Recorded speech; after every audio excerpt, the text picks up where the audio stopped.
Hi guys, welcome back to another video. ఈ వీడియోలో వచ్చేసి ఈ కార్ గ్యారేజ్ని అయితే తయారు చేస్తున్నాం. ఈ కార్ గ్యారేజ్ని వచ్చేసి మీరు ఇంట్లో కానీ లేదంటే మీ షాప్స్లో కానీ డెకరేషన్ కింద అయితే వాడుకోవచ్చు. సింపుల్గా చెప్పాలంటే ఇది ఒక డెకరేషన్ ఐటమ్ కింద అయితే వాడుకోవచ్చు. మీరు కార్ గ్యారేజ్ని ఎలా తయారు చేయాలని step by step video explain చేస్తాను. వీడియో ఇక్కడ స్కిప్ చేయకుండా చూడండి, చాలా ఇంట్రెస్టింగ్గా ఉంటుంది. Car garage build quality strong ఉండాలని చెప్పి నేను పూర్తిగా ప్లైవుడ్ షీట్ వాడే తయారు చేశాను. అండ్ ఇందులో మీరు చూసినట్టయితే 2 లైట్స్ అయితే ఉంటాయి, వామ్ లైట్ అండ్ వైట్ లైట్. మీరు ఏ లైట్ ఫీల్ కావాలన్నా ఇక్కడ బటన్ యూజ్ చేసి కంట్రోల్ చేసుకోవచ్చు సింపుల్గా. వీడియోలోకి వెళ్ళిన ఒక చిన్న రిక్వెస్ట్, మన ఛానల్కి ఎవరైనా కొత్త వచ్చినట్టయితే మన ఛానల్ని సబ్స్క్రైబ్ చేసి వీడియోకి లైక్ అయితే చేయండి. మన ఛానల్ని చాలా మంది అయితే సబ్స్క్రైబ్ చేయకుండా చూస్తాను, so please subscribe. First of all garage body తయారు చేయడానికి నేను ఒక ప్లైవుడ్ షీట్ అయితే వాడుతున్నాను. ఇది వచ్చేసి లాంగ్ ఎగ్జామ్ ప్యాడ్. ఇది కూడా ఇంచుమించు ప్లైవుడ్ షీట్ కిందకే వస్తుంది. మీరు కావాలంటే ప్లైవుడ్ షీట్ కూడా వాడచ్చు. ఇది కూడా ప్లైవుడ్ షీట్ అంటారు. అండ్ ఇక్కడ మీరు చూసినట్టయితే ప్లైవుడ్ షీట్ ని కట్ చేయడానికి ఇక్కడ మార్కింగ్ అయితే చేసుకున్నాను. వీటి లెంత్ అనేది మీకు ఒకసారి ఎక్స్ప్లెయిన్ చేస్తాను. ఇప్పుడు ఇక్కడ మీరు చూసినట్టయితే పీసెస్ అన్నిటిని కట్ చేసుకున్నాను. మన ఫస్ట్ ఆఫ్ ఆల్ 16x16 ఒక పీస్ అయితే కావాలి. అండ్ నెక్స్ట్ వచ్చేసి 25x16 3 పీసెస్ అయితే కట్ చేసుకోండి. ఇప్పుడు ఈ పీసెస్ అన్నిటిని సూపర్ గ్లూ వాడైతే అసెంబుల్ అయితే చేసుకోండి బాక్స్ షేప్ లోకి. ప్లైవుడ్ షీట్ అనేది ఇంకొంచెం స్ట్రాంగ్గా ఉండడానికి నేను ఫెవికాల్ అయితే వాడి స్టిక్ చేస్తున్నాను. మనం వాడే ఈ ప్లైవుడ్ కానీ వుడ్ పీసెస్ కానీ సూపర్ గ్లూ కన్నా ఫెవికాల్కే ఎక్కువ స్టిక్ అవుతాయి. అందుకని నేను ఫెవికాల్ వాడైతే స్టిక్ చేస్తున్నాను కొంచెం స్ట్రాంగ్గా ఉండడానికి. అండ్ ఇక్కడ మీరు చూసినట్టయితే మొత్తం ప్లైవుడ్ షీట్ అన్నింటినీ ఇలా బాక్స్ షేప్లోకి కన్వర్ట్ చేసుకున్నాను. మనం వాడింది ప్లైవుడ్ షీట్ అవ్వడం వల్ల ఎడ్జెస్ అనేవి కొంచెం స్మూత్గా ఉండవు. అందుకే శాండ్ పేపర్ అయితే వాడి ఎడ్జెస్ని స్మూత్గా చేసుకోండి మంచి అవుట్పుట్ కోసం.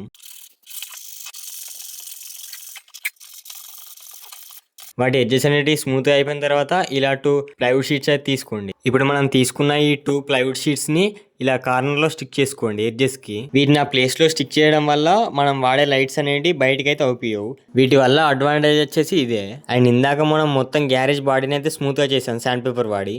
సేమ్ ఈ ఎడ్జెస్ ని కూడా స్మూత్ గా చేసుకోండి శాండ్ పేపర్ తో. అండ్ మన కార్ గ్యారేజ్ అయితే రెడీ అయిపోయినట్టే. ఒకసారి దీని ఫినిషింగ్ అయితే చూడండి ఎంత ప్రాపర్ గా వచ్చిందో. ఆ ఎడ్జెస్ అండ్ ఆ బాడీ అయితే ఎక్స్పెక్టేషన్ దానికన్నా చాలా అంటే చాలా బాగా వచ్చింది. మనం తయారు చేసే ఈ కార్ గ్యారేజ్ ఫినిషింగ్ బాగా ఉండడం కోసం నేను బ్లాక్ పెయింట్ అయితే వేస్తున్నాను. ఇక్కడ పెయింట్ వేయడానికి నా దగ్గర పెయింట్ బ్రష్ అయితే లేదు, అందుకే నేను టూత్ బ్రష్ అయితే వాడుతున్నాను. కొన్ని డబ్బులు అయితే షార్టేజ్ లో ఉన్నాయి. మీరు ఈ బాక్స్ లో వచ్చే పెయింట్ కన్నా మ్యాట్ బ్లాక్ అని స్ప్రే పెయింట్ అయితే దొరుకుతుంది. ఆ స్ప్రే పెయింట్ అయితే వేస్తే ఇంకా స్మూత్ అయితే వస్తుంది దీని బదులు.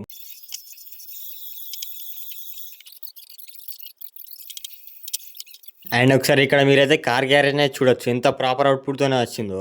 ఈ ఎడ్జెస్కి నేను ఎల్లో పెయింట్ అయితే వేసాను కొంచెం బార్డర్స్ షైనింగ్ అవడం కోసం. పెయింట్ వచ్చేసి కింద కానీ బ్యాక్ సైడ్ కానీ వేయడం అయితే అవసరం లేదు. ఇక్కడ పెయింట్ వేసిన తర్వాత ఎంత బెటర్ అవుట్పుట్తో వచ్చిందో మీరే చూడొచ్చు. చాలా అంటే చాలా బాగా వచ్చింది. అసలు ఎక్స్పెక్ట్ చేయలేదు ఎంత బాగా వస్తుందని. అండ్ ఈ వీడియోలో మెయిన్ థింగ్స్ వచ్చేసి ఇవే కార్ పోస్టర్స్. మీరు నా వీడియోలో చూసినట్టయితే ఎవ్రీ వీడియోలో బ్యాక్గ్రౌండ్ లో అయితే ఈ పోస్టర్స్ అయితే అవుపిస్తాయి, మీరే చూడొచ్చు. ఆ పోస్టర్స్ అన్నిట్లో నుంచి ఒక 4 అయితే తీసుకున్నాను బెస్ట్ వి. మీ దగ్గర ఈ పోస్టర్స్ లేవంటే మీరు జిరాక్స్ షాప్ లోకి వెళ్ళి జిరాక్స్ అయితే తీసుకోవచ్చు కలర్ ప్రింట్స్. అండ్ ఇప్పుడు మీరు ఈ పోస్టర్స్ అన్నిటిని ఆ లోపల అయితే స్టిక్ చేసుకోవాలి కార్ గ్యారేజ్ లోపల. ఇక్కడ మీరే చూడొచ్చు 4 పీసెస్ అన్నిటిని ఇలా స్టిక్ చేసుకున్నాను నేను. దీనికి ఇంకొంచెం ఫినిషింగ్ టచ్ ఇవ్వడం కోసం పైన ఎల్ఈడీస్ అయితే స్టిక్ చేసుకోవాలి. ఒకసారి మీకు చూపెడతాను ఎల్ఈడీస్ అనేటివి. అండ్ ఆ ఎల్ఈడీస్ వచ్చేసి ఇవి వచ్చేసి నేను రింగ్ లైట్ నుంచి అయితే రిమూవ్ చేసుకున్నాను. వీటికి కొన్ని వైర్స్ కూడా సాల్డరింగ్ చేసుకున్నాను ఇలా. ఇక్కడ మీరు చూడొచ్చు ఈ లైట్స్ వచ్చేసి మనకు వామ్ లైట్ కానీ వైట్ లైట్ కానీ ప్రొవైడ్ చేస్తాయి. నేను తీసుకున్న ఎల్ఈడీ లైట్స్ వచ్చేసి 3.7 వోల్ట్ మీద అయితే వర్క్ అవుతాయి. ఇప్పుడు మనం తీసుకున్న ఎల్ఈడీ లైట్స్ ని ఇలా బాక్స్ ని రివర్స్ చేసి ఇలా స్టిక్ చేసుకోండి పైన సూపర్ గ్లూ వాడైతే. అప్పుడే లైటింగ్ వచ్చేసి డైరెక్ట్ గా కార్స్ పైన అయితే పడుతుంది, అప్పుడే మంచిగా షైన్ అవుతుంది. ఆ ఎల్ఈడీస్ అనేవి ఇలా స్టిక్ చేసుకున్నాను, మీరే చూడొచ్చు ఇక్కడ వీడియోలో. అండ్ ఆ వైర్స్ వచ్చేసి బ్యాక్ సైడ్ నుంచి ఒక హోల్ అయితే వేసి బ్యాక్ సైడ్ నుంచి అయితే తీసాను. అండ్ కనెక్షన్ ఇచ్చే ముందు ఆ ఎల్ఈడీస్ని మీకు ఒకసారి టెస్టింగ్ చేసి చూపిస్తాను. సింపుల్గా వీటికి 3.7 వోల్ట్ అయితే ఇవ్వండి. అండ్ ఒకసారి ఇక్కడ మీరు చూడొచ్చు వామ్ లైట్ వచ్చింది ఫస్ట్ అయితే. అండ్ ఇప్పుడు వచ్చేసి వైట్ లైట్ అయితే ఆన్ చేస్తున్నాను, మీరే చూడొచ్చు white light and warm light. ఇక్కడ 2 లైట్స్ అయితే ఫీల్ కావచ్చు మీరు. అండ్ ఇక్కడ ఎల్ఈడీస్ని ఆన్ ఆఫ్ చేయడానికి 2 స్విచ్చెస్ అయితే వాడాను. వాటికి సాల్డరింగ్ కూడా చేసుకున్నాను. చిన్న పీవీ షీట్ అయితే వాడి ఇలా చిన్న జూగడా చేశాను. అలాగే ఇక్కడ ఛార్జింగ్ మాడ్యూల్ కూడా స్టిక్ చేసుకున్నాను నేను, TP4056 ఛార్జింగ్ మాడ్యూల్. ఇది వచ్చేసి మనం లైట్స్కి 3.7 వోల్ట్ పవర్ ఇవ్వడం కోసం. వీడియోలో కనెక్షన్స్ అయితే చూపించలేదు, ఇప్పటికే ల్యాగ్ అవుతుంది వీడియో, అందుకని చూపించలేదు. ఇవి వచ్చేసి చాలా ఈజీ కనెక్షన్స్, సింపుల్ అయ్యచ్చు మీరు. అందులో కొన్ని టాయ్ కార్స్ అయితే పెట్టాను. ఇప్పుడు ఒకసారి పవర్ ఇచ్చి అయితే మీకు చూపిస్తాను ఎల్ఈడీస్ ఎలా వర్క్ అవుతున్నాయి అనేది. సింపుల్ గా ఏదైనా అడాప్టర్ తో ఇలా పవర్ అయితే ఇవ్వండి. ఇక్కడ స్విచ్ అని అయితే చూపిస్తాను మీకు. Warm light and white light 2 lights అయితే వస్తున్నాయి.